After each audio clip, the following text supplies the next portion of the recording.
Hello friends, ഈ കാണുന്ന പോലത്തെ നല്ല ഇൻസ്റ്റൻറ്റ് മാംഗോ പിക്കിൾ റെഡിയാക്കാം. കുറച്ച് മൂത്ത മാങ്ങയാണ്. കുറച്ച് ഉപ്പ് ഇട്ടിട്ട് നമ്മൾ ഒരു 2-3 മണിക്കൂർ മിക്സ് ചെയ്ത് വെച്ചു. ചെറിയ പീസസ് ആക്കിയിട്ട് മുറിക്കണേ, അപ്പോഴേ ടേസ്റ്റ് ഉണ്ടാവുള്ളൂ. അത് 2-3 മണിക്കൂറിന് ശേഷം ഒരു ടേബിൾ സ്പൂൺ കാശ്മീരി മുളക് പൊടി, ഒരു 1/4 ടീസ്പൂൺ നമ്മുടെ ഉലുവയുടെ പൊടി, ഒരു 1/4 ടീസ്പൂൺ കടുകിൻ്റെ പൊടി, പിന്നെ ഒരു നുള്ള് കായത്തിൻ്റെ പൊടി,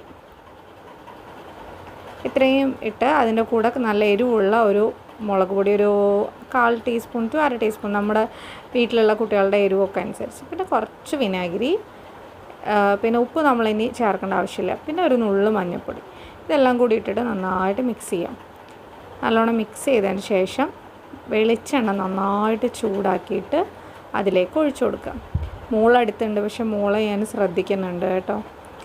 ഇത് എള്ളെണ്ണ ഒഴിച്ചാലും മതി, പക്ഷേ ഇൻസ്റ്റൻ്റായിട്ട് ഉണ്ടാക്കുമ്പോൾ വെളിച്ചെണ്ണയാണ് കുറച്ചും കൂടി ടേസ്റ്റ് തോന്നാറ്. കുട്ടികളും വെളിച്ചെണ്ണയിലാക്കുമ്പോഴാണ് കഴിക്കാറ്.